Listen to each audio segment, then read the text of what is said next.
Welcome to This Explainer. Today, we're going to objectively break down the sudden reignition of the Syrian civil war, and more specifically, the stark military asymmetry that's driving this brand new offensive. You know, for years, the situation in Syria kind of felt like a frozen conflict, but man, the landscape has just shifted dramatically.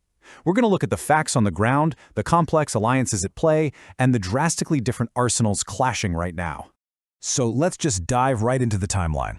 On November 27, 2024, an incredibly rapid, audacious offensive was launched by Syrian opposition groups. It literally shattered years of stalemate and took a lot of people by surprise.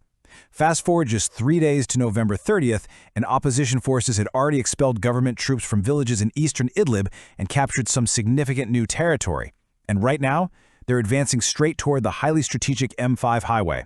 Now you might be wondering, why does the M5 highway matter so much? Well, this advance has pushed rebel forces onto a direct southern route heading straight for the capital, Damascus. And Damascus sits approximately 300 kilometers, or about 186 miles, away from this front line. In a mechanized war, that is a critical distance, and covering it requires an immense amount of logistical and tactical momentum. To systematically understand this whole geopolitical situation, our agenda today is pretty straightforward. We'll cover the surprise November offensive, map out the factions, look at the proxy war dynamics, check out how the media is framing it, and finally, compare the regime's heavy arsenal with the rebels' guerrilla tactics. All right, Section 1, the surprise November offensive, breaking the stalemate. The charge through the western countryside of Aleppo and down into Hama province was spearheaded by a group known as HTS, or Hayat Tahrir al-Sham. Basically, HTS is a dominant rebel force in the northwest. They actually evolved from earlier factions and officially severed their ties with al-Qaeda back in 2016. Today, they are a highly strategic, highly capable force, and they're leveraging a coalition of allied rebel groups to overcome resistance with really remarkable speed. Moving right along to Section 2, Mapping Syria's Factions, the Territorial Divide. To fully grasp this conflict, it helps to think of it like a giant puzzle. We can break it down into 4 primary factions currently controlling Syrian territory. In the central and western regions, you've got the Syrian government, heavily backed by Russia and Iran. Then over in the oil-rich east, you'll find the SDF, largely Kurdish fighters backed by the US. Up in the north and northwest, HTS and other Turkish-backed rebel groups hold the line. And finally, persisting in isolated desert patches, we still see remnants of ISIS, who are operating without any state backers. Obviously, there are further complexities, but these 4 factions represent the primary territorial divide on the ground today. That brings us to Section 3, the proxy war dynamics, a web of alliances. By looking at the international backers, we can kind of simplify this chaotic civil war into a broader global proxy web.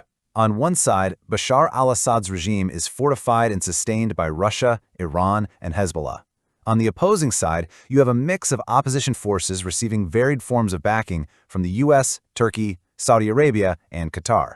It is a dense, tangled network of competing global interests, all funneling resources into a single country. Now here's where it gets really interesting, something we can call the Turkish paradox. This brilliantly illustrates just how confusing these geopolitical scenarios can get.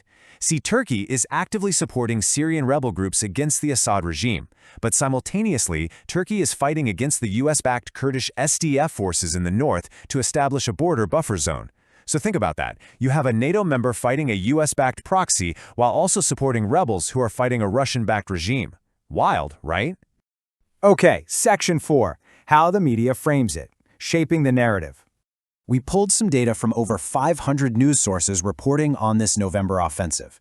And get this, 51% of these sources are owned by large media conglomerates.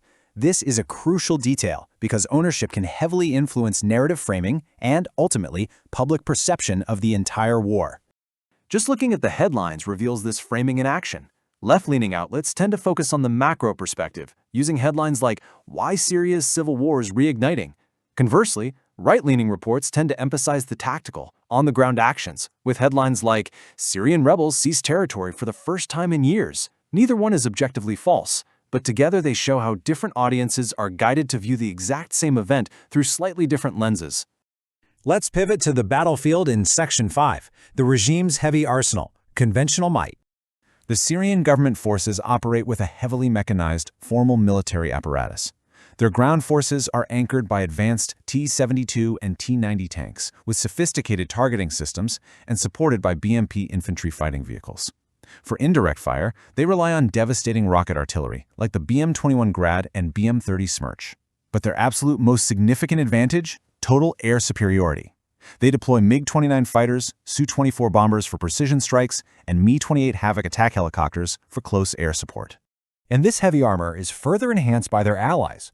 Russian military support provides the Syrian army with advanced caliber precision-guided munitions, which are capable of completely obliterating fortified positions, alongside highly sophisticated electronic warfare systems.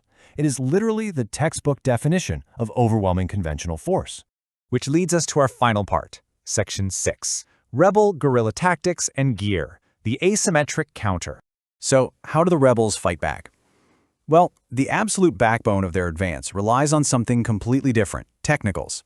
Basically, these are improvised, highly mobile civilian pickup trucks that have been heavily modified and fitted with heavy machine guns or recoilless rifles. They're incredibly cost-effective, sure, but more importantly, they allow for rapid, unpredictable movements that heavier mechanized units really struggle to track and engage. The rest of the rebel arsenal is kind of this scrappy patchwork. They use older, captured T-55 and T-62 tanks.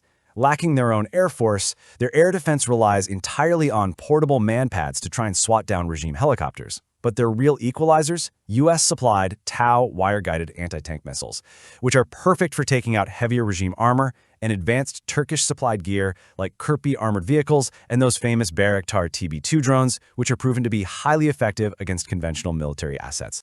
So what we're watching here is a clash of completely opposing military philosophies. The Syrian army's strategy relies on heavy, slow-moving armor and sustained air superiority. The rebel strategy counters that with high-mobility, guerrilla hit-and-run tactics and asymmetric drone and anti-tank warfare. It pits a conventional army against a scrappy, highly mobile force utilizing captured, smuggled, and externally supplied weapons. Which leaves us with this pressing final thought. As these opposition forces push ever closer to that 300-kilometer mark toward Damascus, you have to ask, how will this stark asymmetry in firepower, combined with highly advanced external drone support, dictate the ultimate outcome of this reignited war? Can guerrilla ingenuity and rapid mobility truly collapse a deeply entrenched, conventionally armed regime? The answer to that question is being written on the ground in Syria right now. Thanks for joining me on this explainer, and keep learning.